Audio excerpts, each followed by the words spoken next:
नमस्कार साथियों, Gunjan paramedical institute के ऑनलाइन प्लेटफॉर्म पर आपका हार्दिक स्वागत, अभिनंदन। आज की जो क्लास रहेगी सिर्फ only instructional functional unit of the body के ऑर्गन है जितनी उनके बारे में रहेगी।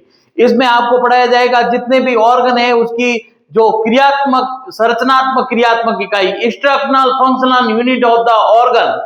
अब एक एक ऑर्गन के जो इंस्ट्रक्शनल फंक्शनल यूनिट है वो पढ़ाई जाएगी। इस क्लास को ज्यादा से ज्यादा शेयर, लाइक एंड सब्सक्राइब कराइए और इस चैनल को ध्यान रखना, जो इस चैनल के अंदर जो आज की क्लास रहेगी एलडीसी के अंदर, पटवारी के अंदर, ग्राम सेवक के अंदर और आपके डीएमएलटी डीआरटी का जो प्रैक्टिकल एग्जाम होता है उसमें वाइवा में क्वेश्चन पूछते हैं।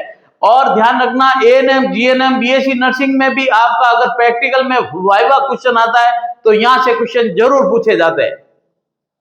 देखिए एनाटॉमी फिजियोलॉजी के अंदर ये जो पोर्शन है एनाटॉमी फिजियोलॉजी का है, तो देखना भैया जो ऑर्गन के बारे में बता रहे हैं कि इंस्ट्रक्शनल फंक्शनल यूनिट, अगर पूछे आपको किडनी यानी वक्र, इसकी संरचनात्मक क्रियात्मक इकाई, ये मान लो आपकी किडनी है, इस किडनी की संरचनात्मक क्रियात्मक इकाई instructional functional unit of the kidney, तो आपको बताना है कि इसमें जो पाए जाते हैं क्या, नेफ्रॉन। क्या पाए जाते हैं? नेफ्रॉन। ये नेफ्रॉन होता है इसकी किडनी की संरचनात्मक क्रियात्मक इकाई, instructional functional unit of the kidney, तो वो होंगे आपके क्या, नेफ्रॉन। ये कुंडली बना के रहते हैं, इसकी संरचना अपन आपको पढ़ाएंगे।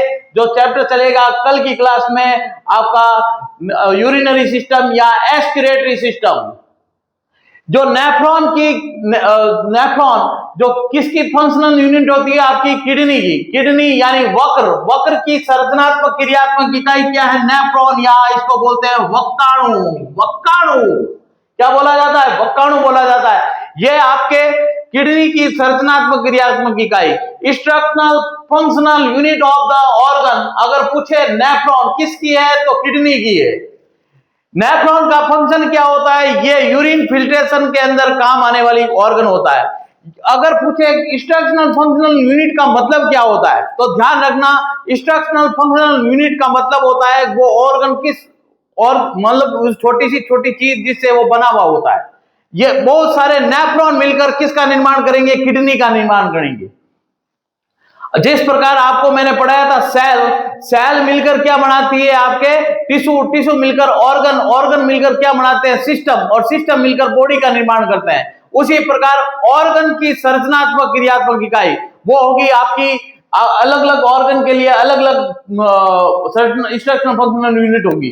तो देखिए नेफ्रॉन जो इंस्ट्रक्शनल फंक्शनल यूनिट होती है आपके किडनी की, जिसको वक्र कहा जाता है, ये आपके कसरुग दंड के, ये किडनी का लोकेटेड होती है। आपको अगर ध्यान नहीं है तो बता दें कि कसरुग दंड होती है ना, ये कसरुग दंड जिसको अपन वर्टिब्रा कहते हैं, वर्टिब्रा के दोनों साइड में आपकी किडनी लोकेटेड होती है।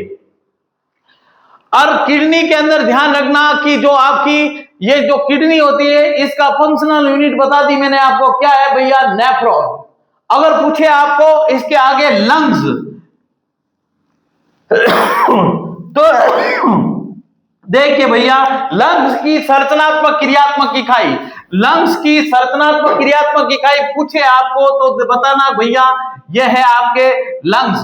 जो यहां से आपके फेफड़े और लंग्स की जो संरचनात्मक क्रियात्मक इकाई पूछे तब आपको बताना भैया यहां पे होती है, जिसको ये आपके लस्ट में गुब्बारे के समान संरचना में पाई जाएगी लंग्स के एंडिंग पार्ट में। और ये होती है instructional functional unit of lungs, alveoli. Alveoli को या वायु कुपिकाएं कहेंगे, इनको क्या कहेंगे, वायु कुपिका, या फिर इसको कहते हैं एल्वोलाई, एल्वोलाई या एल्वोलस भी कहते हैं इनको, एल्वोलस या एल्वोलाई। ये जो वायु कुपिकाएं होती है इनके अंदर ध्यान रखना इनका काम क्या होगा, एक्सचेंज ऑफ गैसेज, O2 और CO2 को ट्रांसपोर्ट करे बाहर से लंग्स के अंदर। अगर आप सिगरेट स्मोकिंग करते हो तो एल्वोलाई के अंदर ध्यान रखना ये पूर्ण रूप से आपके एल्वोलाई क्या हो जाएंगे, बंद हो जाएंगे, जिससे क्या होगा, सेल के पास रेस्पिरेशन ऑक्सीजन नहीं पहुंच पाती है और आपके ये डेथ होने की संभावना सबसे ज्यादा रहती है। अगर आप लगातार स्मोकिंग कर रहे हैं तो क्या होगा कि लंग्स के अंदर जो एल्वेओलाई है वो क्या हो जाएगी, बंद होनी शुरू हो जाती है, जिससे क्या होगा, सेल्यूलर रेस्पिरेशन, कोशिकीय श्वसन नहीं हो पाता है, O2 आपके ऑर्गन के प्रत्येक बॉडी तक नहीं पहुंच पाती है। तो लंग्स की स्ट्रक्चरल फंक्शनल यूनिट आपको बोले तब आपका उत्तर देना एल्वेओलाई, या इसको हिंदी में कहते हैं वायु कुपिका। वायु कुपिका के द्वारा आपके जो क्या होगा, सेल्यूलर रेस्पिरेशन होता है। ये वायु कुपिका है आपके लंग्स की, फेफड़ों की संरचनात्मक क्रियात्मक इकाई होती है। धन्यवाद। देखिए आगे आगे चीज चलती है आपकी लीवर। ये तो आपकी किसकी फंक्शनल यूनिट हुई, आपकी इसके लंग्स की, कौन सी, वायु कुपिका, एल्वेओलाई, जहां पे O2 और CO2 का क्या होता है, ट्रांसप्लांट होता है, ट्रांसपोर्ट होता है। और ध्यान रखना आगे की जो चीज आ रही है उसको कहते हैं लीवर। लीवर सबसे बिग ग्लैंड, ह्यूमन बॉडी की सबसे बिग ग्लैंड बोले। क्वेश्चन आ रखा भैया थर्ड ग्रेड के अंदर, थर्ड ग्रेड में अब की 2018 की भर्ती के अंदर यह क्वेश्चन पूछा गया था कि ह्यूमन बॉडी के अंदर सबसे बिगेस्ट ग्लैंड कौन सी होती है, तो वो होती है आपकी बिगेस्ट ग्लैंड होती है आपकी लीवर। और बॉडी की केमिकल फैक्ट्री और पूछे तो ध्यान रखना कि ये सेकंड लार्जेस्ट ऑर्गन होता है, सेकंड लार्जेस्ट ऑर्गन। फर्स्ट कौन सा ऑर्गन होता है, स्किन। अब इसके जो स्ट्रक्चरल फंक्शनल यूनिट पूछे तब आपको उत्तर देना लोब्यूल्स। इसमें जो लिवर होता है वह बहुत सारे खंडों से मिलकर बना होता है, इसलिए इसकी लिवर की स्ट्रक्चरल फंक्शनल यूनिट पूछे तब आपका उत्तर देना लोब्यूल्स। लोब्यूल से बनता है आपका लिवर, तो इसका स्ट्रक्चरल फंक्शनल यूनिट क्या है, लोब्यूल। इसमें काम क्या होता है, केमिकल फैक्ट्री क्यों कहते हैं, तो इसमें सभी प्रकार के जो आपके बॉडी के अंदर केमिकल बनते हैं, जैसे बिलिरुबिन, बिलिवर्डिन, इनको आपका बाइल जूस कहते हैं। ये बाइल जूस का निर्माण कौन करता है, लिवर करता है। जितने भी ऑर्गन में अंदर जैसे आपका प्रोटीन है, प्रोथ्रोमिन, थ्रोमिन, फाइब्रोनोजन, ये फाइब्रिनोजन क्या है भैया, ब्लड क्लोटिंग करने का काम करने वाला। लिवर में आपका यूरिन का सिंथेसिस होता है ऑर्निथिन साइकिल के द्वारा, इसलिए इसको कहते हैं chemical factory of the body. ये आपके एक एक ऑर्गन के अंदर मैं आपको साथ में कुछ चीजें बताता जा रहा हूं, तो समझते जाना। Liver it is a chemical factory of the body, ठीक है। It is a largest gland of the human body. It is the, ध्यान रखना, biggest gland liver, chemical factory, second largest gland. ये सब क्या हुए, लिवर के। इसके साथ साथ बढ़ा दिया भैया कि भैया आपको दो चीज और नॉलेज होनी चाहिए कि कहां पे क्या पूछ लेते हैं, पता नहीं चलता है। तो और लिवर में आपका ध्यान रखना, यूरिन का सिंथेसिस भी कहां पे होता है, लिवर के अंदर होता है, ऑर्निथिन साइकिल के द्वारा। किडनी में आपका यूरिन सिंथेसिस नहीं होता है, ध्यान रखना।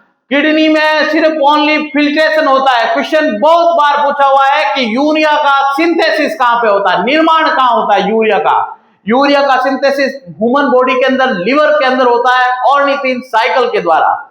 अगला क्वेश्चन देखिए, अगला है नर्वस सिस्टम। नर्वस सिस्टम की स्ट्रक्चरल फंक्शनल यूनिट पूछे तब आपको उत्तर देना न्यूरॉन। न्यूरॉन जो होते हैं वो क्या होते हैं, तंत्रिका तंत्र की संरचनात्मक क्रियात्मक इकाई। तंत्रिका तंत्र को या नर्वस सिस्टम को इसकी स्ट्रक्चरल फंक्शनल यूनिट पूछे तब आपको उत्तर देना न्यूरॉन। न्यूरॉन होते हैं वो क्या होते हैं, structural functional unit of the nervous system. और अगर ब्रेन के बारे में पूछ ले, ब्रेन की स्ट्रक्चरल फंक्शनल यूनिट, तो भी आपको उत्तर देना न्यूरॉन।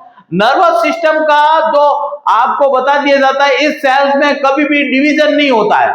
क्यों नहीं होता है, इसमें सेंट्रोसोम जिसको हिंदी में कहते हैं तारक काय, ये तारक काय क्या होता है, नर्वस सिस्टम में अब्सेंट होता है। इस वजह से नर्व सेल्स में कभी भी डिवीजन नहीं होता है। एक बार डैमेज हो गई तो जिंदगी में ठीक नहीं होती है। बार बार बोल रहा हूं, आपको नर्व सिस्टम पढ़ाया उस टाइम भी बताया था और आज और बता रहे हैं। फिर बाद में आती है आपकी मसल्स। मसल्स की जो वो भी कौन सी मसल, स्केलेटल मसल। इसकी जो स्ट्रक्चरल फंक्शनल यूनिट होती है सार्कोमेयर। क्या होती है, सार्कोमेयर। इसका काम क्या होता है, इसमें एक्टिन मायोसिन के तंतु होते हैं जो कॉन्ट्रैक्शन रिलैक्सेशन, मसल्स को कॉन्ट्रैक्शन रिलैक्सेशन के लिए जिम्मेदार कौन करता है, सार्कोमेयर करता है। अब मैं इस कॉन्ट्रैक्शन कर रहा हूं, रिलैक्सेशन कर रहा हूं, तो इसके लिए जिम्मेदार कौन है भैया, जो आपका मसल्स में सार्कोमेयर है वो जिम्मेदार होता है मसल्स को कॉन्ट्रैक्शन रिलैक्सेशन के लिए। इसके पश्चात आती है बॉडी। ये तो आपको पढ़ा चुका हूं, बॉडी की यानी ह्यूमन बॉडी या कोई भी बॉडी की इंस्ट्रक्शनल फंक्शनल यूनिट पूछे तो आपका उत्तर आएगा सेल। ये तो पढ़ा चुका हूं आपको। इसके पश्चात आता है आपका हार्ट। हार्ट की इंस्ट्रक्शनल फंक्शनल यूनिट होती है कार्डियक मसल्स, या इसको बोलते हैं आपका कार्डियोमायोसाइट्स।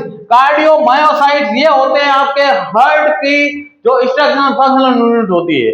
तो हार्ट के अंदर कॉन्ट्रैक्शन, रिलैक्सेशन, संकुचन व शिथिलन के लिए जो जिम्मेदार होता है वो होता है कार्डियक मसल्स। हार्ट धड़कता है आपका तब वो दिल धड़केगा। कैसे धड़केगा भैया? कार्डियक मसल्स के कारण धड़केगा, किसी दूसरे के लिए नहीं धड़कता है, आपके कार्डियक मसल्स के लिए धड़कता है, ध्यान रखना। तो ये तो आपका छोटा सा क्लास का एक डेमो था। कल अपन करेंगे आपका यूरिनरी सिस्टम, किडनी के अंदर आपका पूरी चीजें समझाई जाएगी। तो बने रहें गुंजन पैरामेडिकल इंस्टीट्यूट के ऑनलाइन प्लेटफॉर्म पर। धन्यवाद।